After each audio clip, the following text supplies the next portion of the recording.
Happy New Year, everyone. I thought I would ring in the new year with a review of Severance Blade of Darkness, also known as Blade the Edge of Darkness in Spain, as well as simply Blade of Darkness in North America, and it was released exclusively for PC. What you're seeing here is actually the updated digital re-release of the game that was put out in 2021. Special thanks to Fusion Bunny for sending me a copy of this to take a look at. Sorry it's taken me so long to get to it. This is a hack-and-slash action-adventure game with some very light RPG elements that was developed by Rebel Act Studios and published by Codemasters in February of 2001 exclusively for PC. And while it was pretty decently received when it first came out, it didn't sell very well. The game was just not marketed all that well, and as a result, it ended up fading into relative obscurity and developing something of a cult following. And for quite a while, the game was actually pretty difficult to find a copy of until finally it became available on GOG for a while, at least until Codemasters lost the distribution rights and then it had to be pulled from sale again.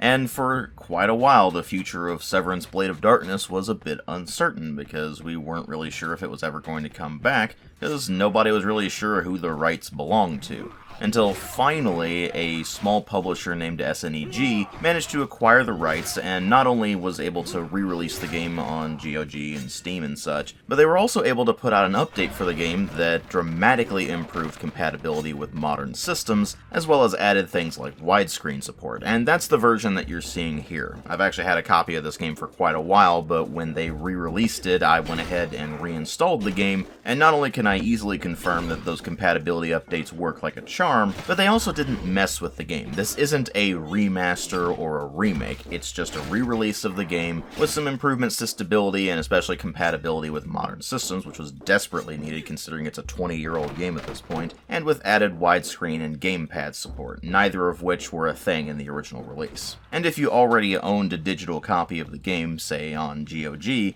then they released this update to you for free. You didn't have to pay extra for it, so bonus points there. And of course, making the game available for sale again is one thing, but what we really want to know here is how is this as a hack-and-slash game, both by the standards of when it first came out in 2001 and how well it's held up over the years. Well, let's just go ahead and start delving right into it and find out. And like always, we'll go ahead and start with the presentation, which runs on a custom engine that at the time was actually quite impressive given that this was made by a fairly small Spanish studio. I mean, sure, the textures are pretty low res, but they're rather well done for the era, even though they are fairly low res. And likewise, the modeling was pretty well done for the era, although by today's standards, obviously it looks rather blocky. And the animations were pretty smooth and rather complex for the time as well, although obviously if you're used to modern animations, then you're going to notice some clunkiness here and there. But those are all things that are relatively standard. There are a few things that really do set the graphics apart in this, however. The first is the lighting effects, which sure, we have way more advanced lighting techniques now,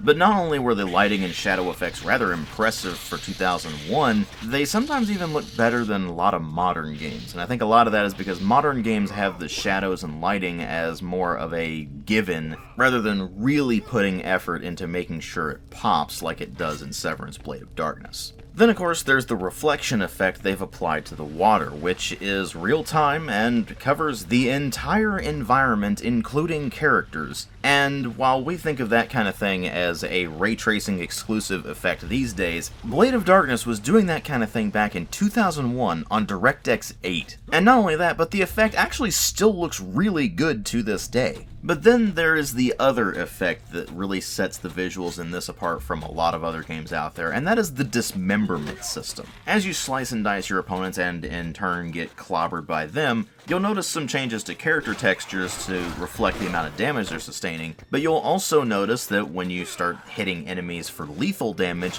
and you have a bladed weapon, you might actually start dismembering them in many different ways, because every single character model has numerous points on it that can be dismembered. So you'll be cleaving your way through enemies, and arms and legs and heads and sometimes even halves of torsos will go flying all over the place. Blood will be spraying everywhere and coating the walls and floors, and it all ends up being a pretty impressive display of carnage, especially for 2001. The end result of all these visuals is that you have a game that looked very impressive back in 2001, and it actually still holds up pretty well to this day, especially considering that retro-styled visuals are making something of a comeback. People seem to be realizing that just because a game looks old doesn't necessarily mean it looks bad, and Severance is definitely in that category. It's a game that certainly looks like it came out 20 years ago, but it was done rather well back then, and it's stylized enough and has enough interesting effects that it still holds up pretty well. But then you move over into sound design, and that's where things get a bit messier. The voice acting is noticeably amateurish at best, and most of what you're actually going to be hearing is either the narrator giving you a rundown of what's going on and what the location you're venturing into is and that sort of thing, as well as all of the various grunts and yells and screams of all four of the player characters, as well as all of the enemies you're going to be fighting. The few characters you do run into that have things to say to you will often say them in a rather stilted and awkward manner, with some of them even having some noticeable flow issues or even some slight sound mixing problems where their lines will kind of abruptly cut off into each other and it just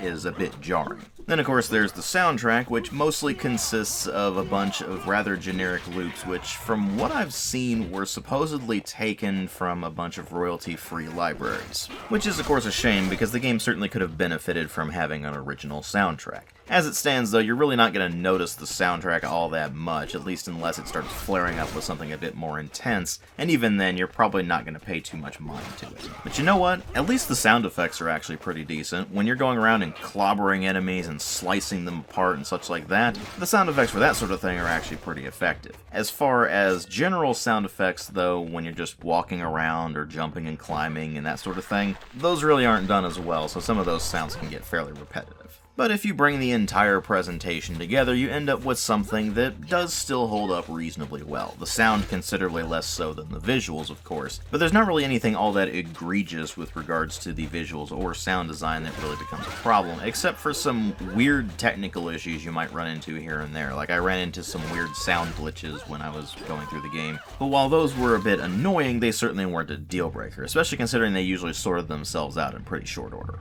But of course what really matter here are the story and the gameplay, and the story in this is that you pick one of 4 playable characters: Nagofar the Dwarf, Tukaram the Barbarian, Sargon the Knight, and Zoe the Amazon. And while each of them will start in a different location and with different reasons for doing what they're doing, ultimately they'll all end up upon the same overall quest. You see, there's a legend that long ago there was a hero who was chosen by the goddess Ayana to wield a sacred sword and fight the forces of darkness. But while the hero was victorious at the time, the forces of darkness weren't completely defeated, and now they've started to return and are spilling forth across the land.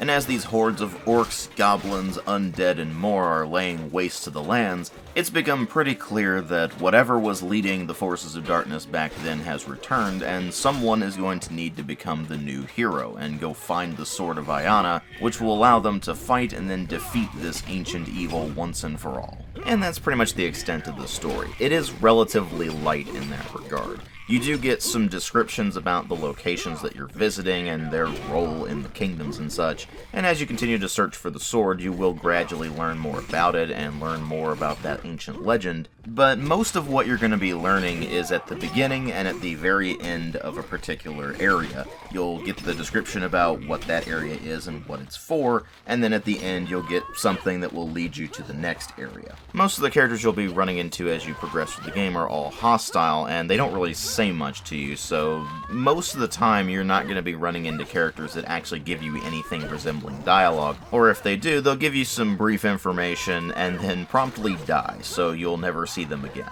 And while the game does have 2 different endings depending on whether you found all 6 magical runes or not, you don't really get any major differences between the 4 characters you can choose except for that initial starting level, and then from there on out all of the differences are going to be purely from a gameplay perspective. But while the story is pretty basic and mostly just exists to give some coherence to where you're going and why you're doing what you're doing, the lore does have some interesting aspects to it, and the game definitely wears its influence influences on its sleeve, the most immediately obvious of which is going to be the film Conan the Barbarian. But it does also pull some ideas and imagery from other fantasy literature as well as ancient mythology, most notably some Near Eastern mythology, which we really don't see a whole lot of in video games. Unfortunately, however, it seems like the game really wasn't finished when it originally released, and there haven't been any patches or updates or expansions ever since then. The studio went defunct basically immediately after releasing the game,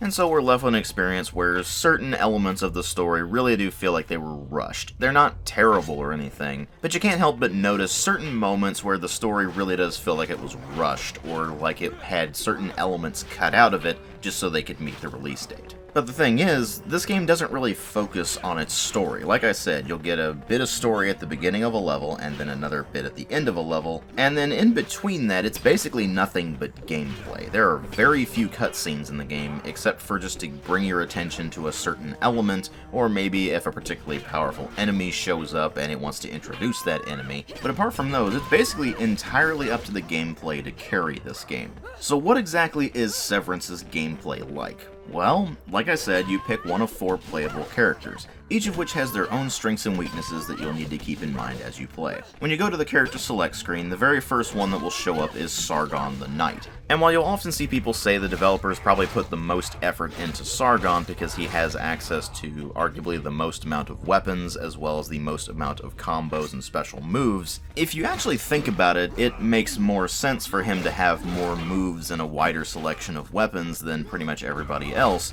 because he uses one-handed swords and one-handed maces, and has likely had the most actual combat training out of all 4 of the characters. And since swords and maces are among the most common weapons you'll find enemies using, it stands to reason you'd have a bit more variety there. Aside from that, he has the second highest amount of health in the game next to the Dwarf, and he can wear the best armor in the game. He is the only character among all 4 of them that can actually wear heavy armor. Aside from that, though, he's not an especially fast character, nor is he able to do any particularly good dodging. He's mostly just doing sidestep maneuvers, and as such, you may need to rely on shields an awful lot, which is a bit of a tricky proposition because shields have hit points, and once those hit points bottom out, then the shield breaks and you'll need to switch to a different one, if you even happen to have one anyway, which you should because they're pretty common. And the further you get into the game, the more dangerous this is going to be for you because obviously the enemies will continue to do more and more damage, and eventually you'll start running into enemies that can just shatter your shields with a single hit, so you need to be quite careful with them. But it is easy to see why Sargon might be considered the default character because he is a very well-rounded character that is pretty easy to pick up and play,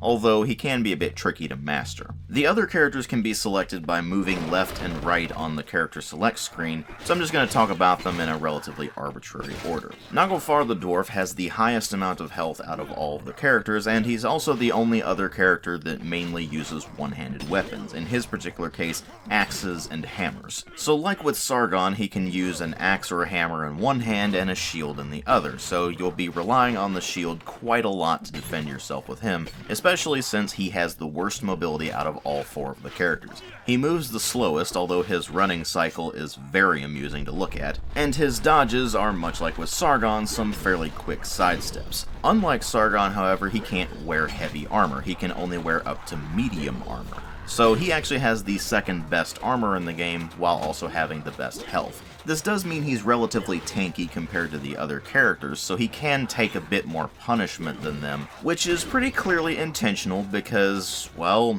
he's the shortest character out of the bunch and he has the shortest reach out of the bunch. So he's going to be taking some hits when he goes in and tries to hit things in melee. To make matters worse for Naglfar, he also has arguably the worst lineup out of all of the special moves. He barely has any special moves to speak of, and the special moves he does have are usually pretty simple and actually a bit difficult to hit with. All of this in turn makes Naglfar the most difficult character to play in the game. Moving on, we have the 2 characters that mainly use two-handed weapons and as such don't use shields. They also have less health than the other 2 characters, and they both only wear light armor at most, so they can really not tank very many hits. So we'll start with the one with the second least amount of health, which is Tukaram the Barbarian. He mainly uses two-handed swords, but he also has access to a few other two-handed weapons as well, like axes and such. And as you might expect, he mainly relies on dodging attacks and very occasionally parrying them with the two-handed weapons,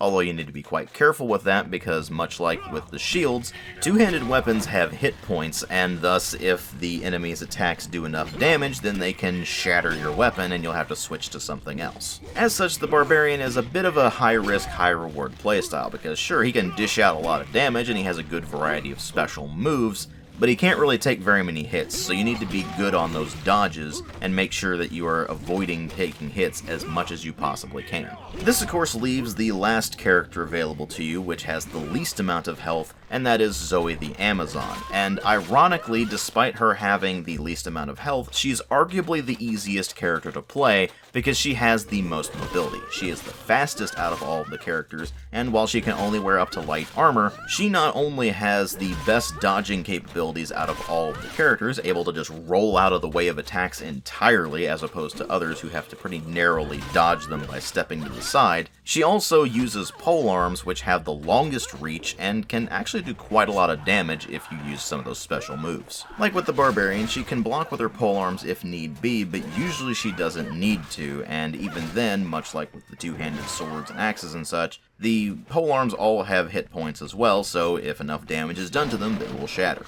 As I said though, most of the time you're not going to need to worry about that since you can basically dodge circles around enemies before they can really know what's going on, and thus you can just absolutely annihilate pretty much anything you're going up against in pretty short order. She does, however, have one really nasty weakness that is usually just an annoyance more than anything else, but there is one part of the game where it does actually become an issue, and that is that she has the slowest climbing speed out of all of the characters. And while this is mostly just a mild annoyance, as I mentioned, there is one particular section of the game where you do need to move up very quickly, and that actually becomes pretty tense when you're playing as the Amazon.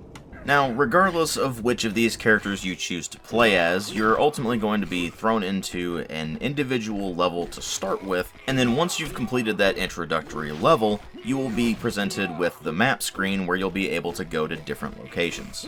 And the way it works is that you'll be presented with a choice of a couple of different locations, which you can complete in whatever order you want, and then once you've completed both of those locations, then the game gives you another location you can go to. Once you've completed that, the choices open up again, so on and so forth, up until you finally get to the end of the game. Along the way, you might find some runes that have been hidden in some of the levels, and if you collect all 6 of those, then you'll be able to access one final area of the game, the Abyss, and be able to take on the game's true final boss and see the game's true ending. But between the first level and the end of the game, what exactly are you going to be doing? Well, this is a hack-and-slash action-adventure game with some light RPG elements, and to that end, you're going to be mostly wandering around and fighting things, solving puzzles, avoiding deadly traps, finding hidden secrets or tucked-away areas, and occasionally you'll also be doing a bit of platforming here and there. Of these, the platforming is going to be the simplest affair. You have 3 ways of traversing that. The first of them is to just do a basic jump forward, and that will do a bit of a hop. The second one is to do a running jump, which will obviously propel you quite a lot further. And then the third is if you are up next to an area where you can actually climb up to it,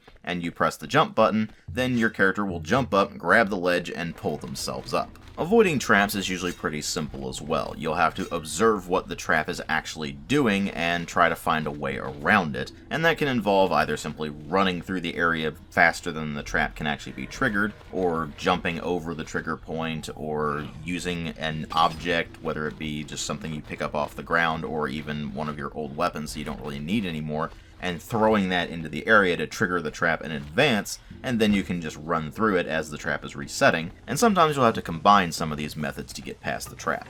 Then of course there's the puzzle solving, which is also pretty straightforward for the most part. Usually it involves things like going a long way around and winding your way through pretty narrow passages and such to find keys, or finding levers or switches that you can throw in order to either open up a new area or solve one part of a puzzle or something along those lines, and while none of that is especially complicated, it does work pretty well. But then there is the real star of the show here.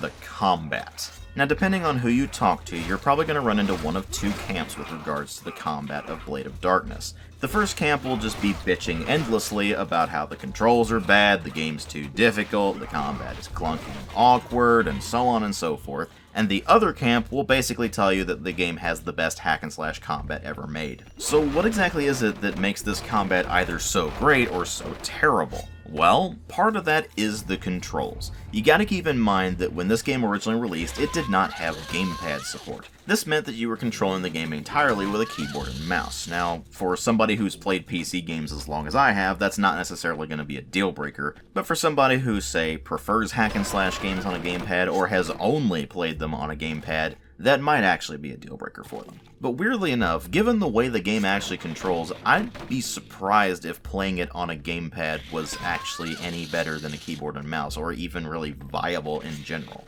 Because the thing a lot of people aren't necessarily going to understand going into Severance Blade of Darkness is that the controls aren't organized in a typical hack-and-slash manner. This doesn't play like, say, Rune. It doesn't play like the Devil May Cry games or anything like that. It actually plays a lot closer to a fighting game than anything else. And by that I mean you have a selection of combos and special moves that you can do, all of which require you to put some pretty specific button inputs in, and the timing windows for those can take quite a bit of getting used to. Because it's not just a matter of having to memorize which inputs you're doing in order to trigger those special moves and special combos and such, but you're also having to chain them in with normal attacks, which you have different attacks depending on how you move. Left and right will have different side attacks, and if you move forward or backward, then that will either attack high or attack low. A lot of the special moves and combos are going to require you to do some of these attacks as an opener and then follow it up with the actual special move depending on what the input is,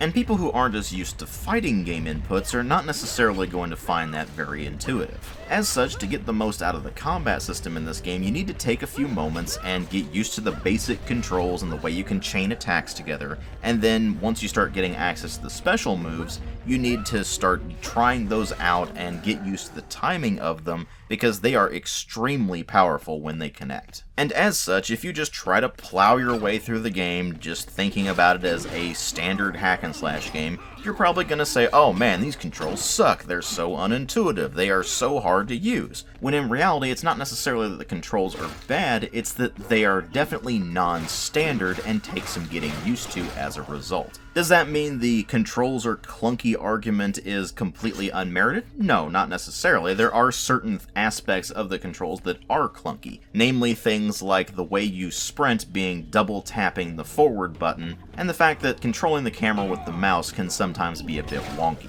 There are also a few oddities here and there, like the way you control the menus is entirely through keyboard, you don't use the mouse for that at all, and if you need to get rid of a shield or throw a weapon at something, then the way you do that is by having that weapon or shield selected, holding the throw button until the charge up meter has gone to whatever you're trying to do, and then you press the attack button to actually throw it or drop it or whatever it may well be. But here's the thing. Once you get past the odd controls that are not necessarily all that related to combat, usually things like running and jumping, or the way you have to throw things or drop things, and once you get used to the actual combat controls and how it plays a lot more like a fighting game than a standard hack-and-slash game, you'll only have one other major hurdle you'll need to overcome, and that is the game's difficulty. Now, I know that my gameplay footage is probably going to make the game look relatively easy, but you have to understand, I've played through this game several times.